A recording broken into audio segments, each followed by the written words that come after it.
नमस्कार मित्रों, पिछले लेक्चर्स में हमने अंग्रेजों के भारतीय रियासतों के कन्क्वेस्ट को यानी कि भारत के जो रियासतों को जो अंग्रेज जीतते हैं उन सब के बारे में पढ़ा था। चाहे वो बंगाल का कन्क्वेस्ट हो, चाहे वो मराठाओं के साथ जो संघर्ष हो, वहां पर जो ब्रिटिशर्स की विजय हो, चाहे मैसूर के साथ हो अथवा सिंध अथवा पंजाब के साथ हो। इस लेक्चर में हम लोग ब्रिटिश प्रभुता की इन्हीं विस्तारवादी नीतियों को समझेंगे, यानी कि वो जो पॉलिसीज थी उनको समझेंगे कि विच पॉलिसी यानी कि कौन सी policy, the policy responsible for extension of British paramountcy को हम समझने की कोशिश करेंगे। हालांकि पिछले लेक्चर्स में हमने देखा था कि किस प्रकार भारतीय रियासतों पर अंग्रेजी प्रभुत्व बढ़ता जा रहा था, चाहे वो बंगाल की बात हो, चाहे वो मराठाओं की बात हो, चाहे मैसूर की हो अथवा सिंध अथवा पंजाब की हो। ये सब पिछले लेक्चर्स में हमने कवर किया था कि एक एक करके किस प्रकार भारतीय रियासतों को ब्रिटिश साम्राज्य में अंग्रेज मिलाते जा रहे थे। ये काम इतनी तेजी से हो रहा था कि यहाँ जो मैप है इसमें आप देख सकते हैं 3 स्टेजेस की बात है। 1767 में जो ब्रिटिश मैप है या ब्रिटिश जो सीमा है उसे दिखाया जा रहा है 1805 में और 1858 में। इस पिक में आप देखेंगे 1858 आते आते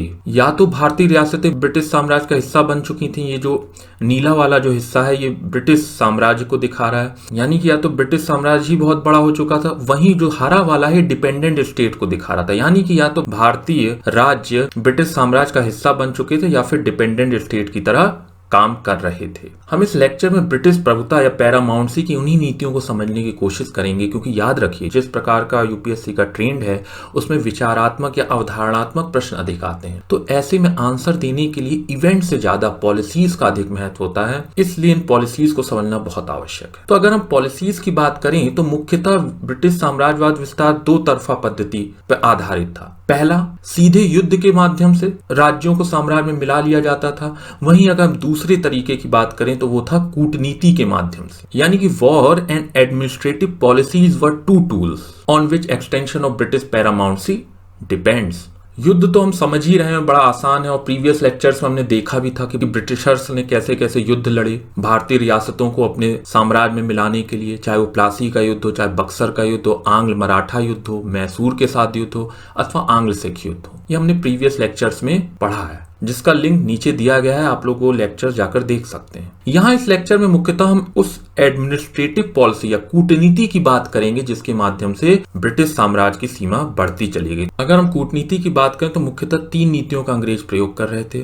पहली घेरे की नीति, दूसरी सहायक संधि और तीसरी व्यक्तिगत सिद्धांत। घेरे की नीति को रिंग फेंस पॉलिसी भी कहा जाता है, सहायक संधि यानी कि सब्सिडरी अलायंस और तीसरा व्यक्तिगत सिद्धांत यानी डॉक्ट्रिन ऑफ लैप्स। मुख्यतः इन्हीं नीतियों का प्रयोग अंग्रेज कर रहे थे। इन्हीं में से जो पहली 2 नीतियां हैं यानी कि घेरे की नीति और सहायक संधि, इन्हीं का अध्ययन हम इस लेक्चर में करेंगे। तो शुरुआत करते हैं पहले हम घेरे की नीति से। घेरे की नीति की अगर बात करें यानी कि पॉलिसी ऑफ रिंग फेंस की बात करें तो इसे लाने वाला व्यक्ति था वॉरेन हेस्टिंग।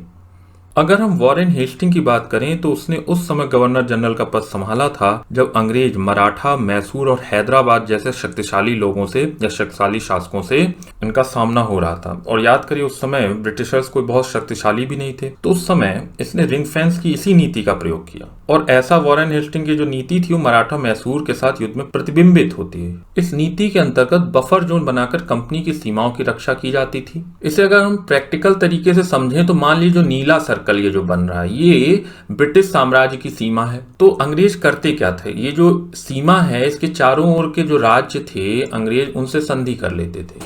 उन राज्यों को डराते थे, फियर साइकोसिस जिसे कहा जाता है कि पड़ोसी राज्य आप पे आक्रमण कर सकते हैं, इसलिए ऐसा है कि आप अपनी रक्षा की जिम्मेदारी हम पर डाल दें, बदले में बस आप कुछ हमें पैसा देते रहेंगे। तो ऐसे में होता क्या था, ये जो ब्रिटिश सीमा है इनके चारों ओर का जो इलाका था उन राज्यों से संधि करके एक फेंस की तरह ये राज्य काम करते थे, क्योंकि अब उनकी भी सुरक्षा की जिम्मेदारी ब्रिटिश सेना के ऊपर हो जाती थी। तो ऐसे में ब्रिटिशर्स अपनी सीमा की रक्षा करने के लिए बफर जोन का इस्तेमाल करते थे। और कैसे करते थे, ये उन्हीं राजाओं की फियर साइकोसिस का प्रयोग करते थे कि अगर बाहर से कोई आक्रमण हो रहा है तो हम आपकी रक्षा करेंगे। और इस रक्षा के माध्यम से वस्तुतः ब्रिटिशर्स अपने ही राज्य की सीमा यानी कि अपनी ही जो टेरिटरी थी उसकी रक्षा कर रहे थे। हमने पहले भी इस पर बात की थी कि वॉरेन हेस्टिंग की जो नीति थी मराठा और मैसूर के विरुद्ध युद्ध में प्रयोग की गई थी।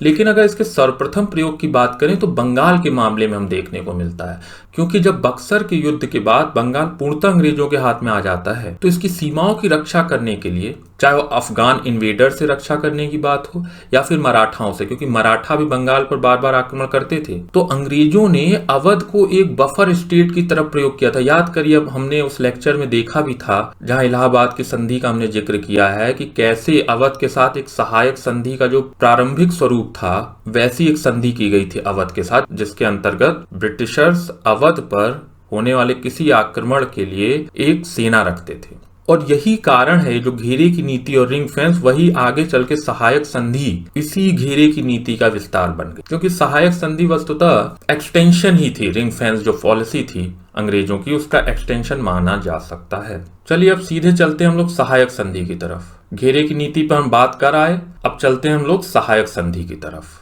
अगर हम सहायक संधि की बात करें तो इसका सबसे पहला प्रयोग क्लाइव द्वारा किया जाता है अवध के मामले में, अभी जिसकी हमने चर्चा की। वस्तुतः जो अवध के साथ जो इलाहाबाद की संधि हो रही है वो सहायक संधि का ही प्रारंभिक स्वरूप है। हालांकि क्लाइव ने जो सहायक संधि के कॉन्सेप्ट को लिया था ये डुप्ले से लिया था। इसकी भी चर्चा हमने पिछले लेक्चर्स में की थी जब हम लोग पढ़ रहे थे इलाहाबाद की संधि की। क्लाइव कहां से इस नीति को लाता है, ये डुप्ले से लेता है। इसलिए प्रश्न अगर आए कि भारत में पहली बार सहायक संधि का कॉन्सेप्ट कौन लाता है तो डुप्ले, लेकिन प्रश्न आए कि कौन सा ब्रिटिश गवर्नर जनरल सहायक संधि का कॉन्सेप्ट सबसे पहले लाता है तो क्लाइव। हालांकि वेलेस्ली ही वो व्यक्ति था जिसने इसको वृहद स्तर पर प्रयोग किया था, इस पूरे कॉन्सेप्ट को सहायक संधि का, क्योंकि वो वेलेस्ली ही था जिसने सबसे ज्यादा राजाओं को इस संधि पर दस्तखत करने के लिए तैयार किया था। और साथ ही वेलेस्ली था जिसने सहायक संधि को सबसे परिपक्व अवस्था में लेकर आया था, यानी कि सहायक संधि में बहुत से नए प्रावधान जोड़े थे, वो काम भी वेलेस्ली ही करता है।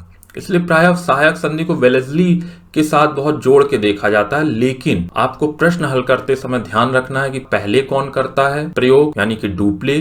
ब्रिटिश गवर्नर में पहले कौन करता है, यानी कि क्लाइव। लेकिन वृहद स्तर पे सबसे ज्यादा जो प्रयोग करता है वो था वेलेस्ली। अब सीधे चलते हैं इसके प्रावधानों को समझ लेते हैं। इसका सबसे पहला महत्वपूर्ण प्रावधान तो ये था कि राज्यों को अपनी राजधानी में एक अंग्रेज रेजिडेंट रखना होता था, यानी कि एक अंग्रेज अधिकारी को राज्यों को अपनी राजधानी में रखना होता था। यानी यूं समझ लीजिए कि एक अंग्रेज अधिकारी हमेशा राजधानी में राजा के सर पे चढ़ा रहेगा, यानी कि राजा की सारी गतिविधियों का वो अवलोकन कर रहा होगा। इसलिए एक अधिकारी जिसे रेजिडेंट कहा जाता था उसे राजधानी में रखना होता था। और सिर्फ अधिकारी को ही नहीं रखना पड़ता था बल्कि ब्रिटिश सेना की एक टुकड़ी को भी अपने राज में रखना पड़ता था। और इस टुकड़ी का खर्च किसे उठाना होता था, खर्च उठाना होता था उस राज्य को। ये दूसरा महत्वपूर्ण प्रावधान था। तीसरा महत्वपूर्ण प्रावधान ये था कि जो कंपनी थी यानी ईस्ट इंडिया कंपनी थी वो ये भी प्रावधान करती थी कि राज्य कंपनी की अनुमति के बिना किसी यूरोपीय को अपनी सेना में नहीं रख सकते थे, क्योंकि याद रखिए उस समय अंग्रेजों को फ्रांसीसियों से बहुत डर था और उन्हें ये हमेशा भय सताता था कि कहीं राज्य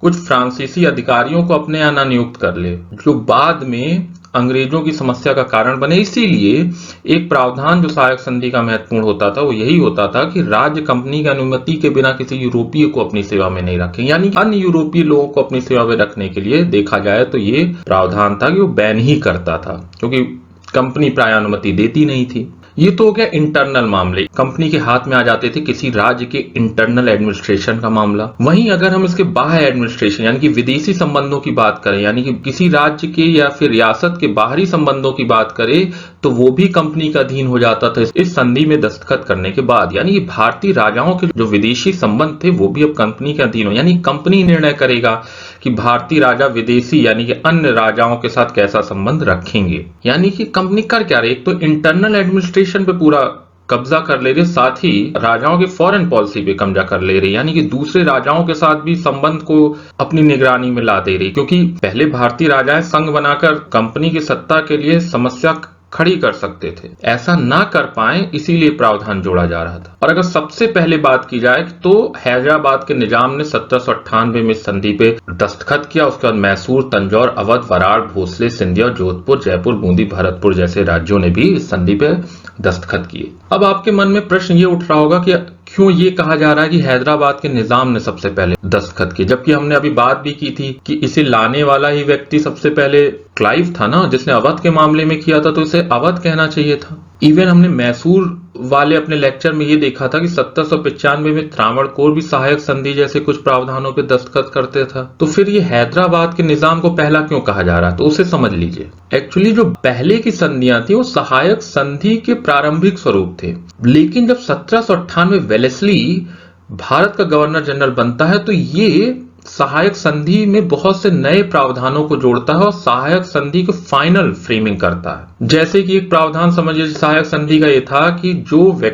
जो राजा या रियासत पैसा सहायक संधि के अंतर्गत जो कंपनी की सेना के रखरखाव हेतु देना होता था, मान लीजिए वो देने में असमर्थ हो जाए, सही समय सीमा पर उसे ना दे पाए, तो बदले में कंपनी को यह अधिकार था कि वह उस राज्य के कुछ हिस्सों को ब्रिटिश साम्राज्य में मिला सकते थे। तो ये जो प्रावधान था ये वेलेस्ली ही लाया था। तो यानी कि सहायक संधि अपने फाइनल स्वरूप में वेलेस्ली के समय पहुंची थी और इस तरह की सहायक संधि पहली बार हैदराबाद के निजाम ने ही इस तरह की सहायक संधि पे दस्तखत किए थे। इसलिए कहा जाता है कि हैदराबाद का निजाम ही वो पहला व्यक्ति था। इसीलिए जो प्रश्न आएंगे आपके परीक्षा में, ये पीसीएस में बहुत बार परीक्षा में प्रश्न पूछा गया है कि किस राज्य ने सबसे पहले सहायक संधि पर हस्ताक्षर किए, तो वहां हैदराबाद ही आपको टिक करना है। इसलिए बाद में इतने विस्तार से यहाँ पे समझा रहा हूं आपको, क्योंकि आप कंफ्यूज हो सकते हैं। क्योंकि कहीं जब बात आएगी कि पहला कौन व्यक्ति ला रहा है तो वहां पे हम बात करते हैं क्लाइव की, लेकिन जब हम राज्य की बात करने लगते हैं तो हम यहाँ हैदराबाद। तो ये कंफ्यूजन ना हो, ये जो डायकोटमी है वह तो हैदराबाद वाली वो रिजॉल्व हो जाए, इसलिए ये सारी बातें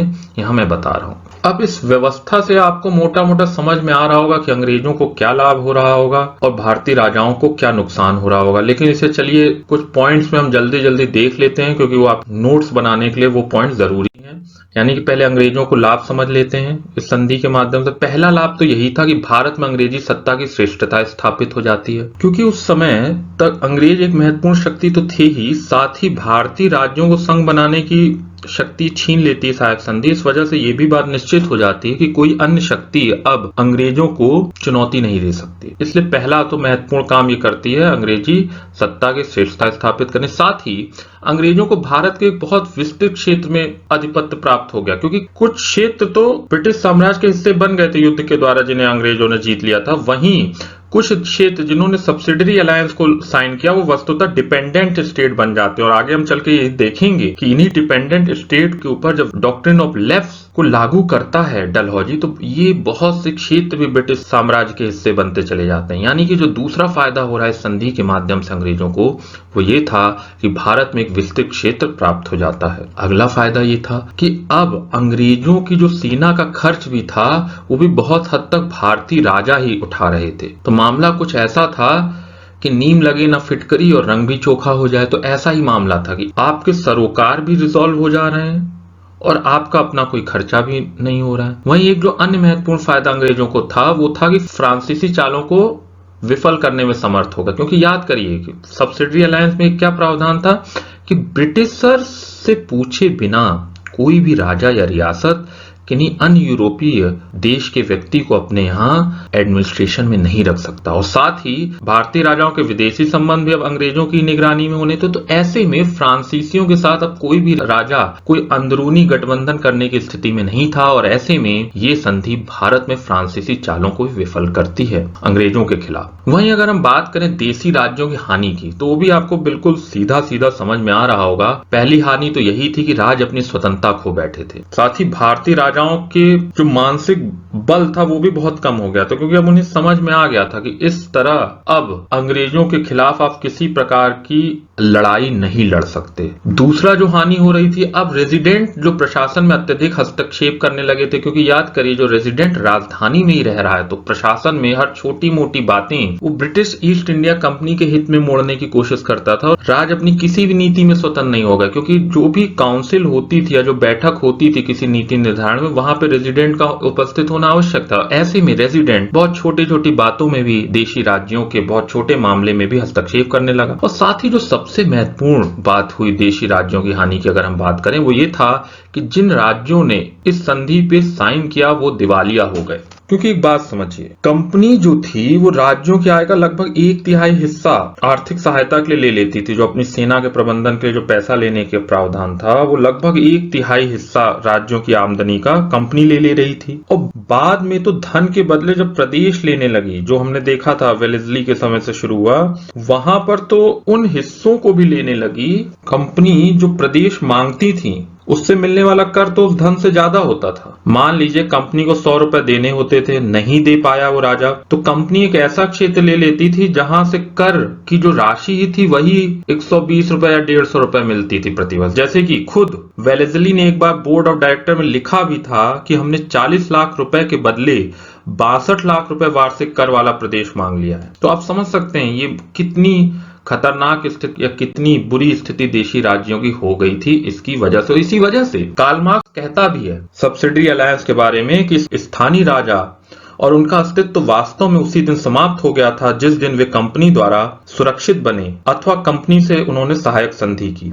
तो निश्चय हम ये कह सकते हैं कि भारतीय राज्यों के लिए मीठे विष के समान थी, क्योंकि पहले उन राज्यों को पता भी नहीं चला कि वो सब्सिडरी अलायंस करने के बाद वो इस तरह की समस्याओं में फंस जाएंगे। क्योंकि सब्सिडरी अलायंस तो कर रहे हैं, देखिए तो किसी तरह से बाह्य राज्य से अपनी सुरक्षा के लिए। हमने सिंध वाले मैटर को देखा भी था, सिंध वाले लेक्चर में देखा भी था कि कैसे सहायक संधि अंग्रेज उन्हें डरा के कर लेते हैं कि अगर तुमने ऐसा नहीं किया तो हो सकता है कि महाराजा रणजीत सिंह या फिर अफगानिस्तान की सेना तुम पर आक्रमण कर दे।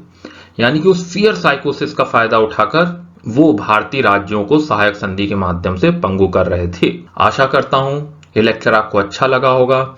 अगले लेक्चर में हम व्यक्तिगत सिद्धांत यानी कि डॉक्ट्रिन ऑफ लैप्स को समझेंगे। तब तक के लिए नमस्कार, जय हिंद।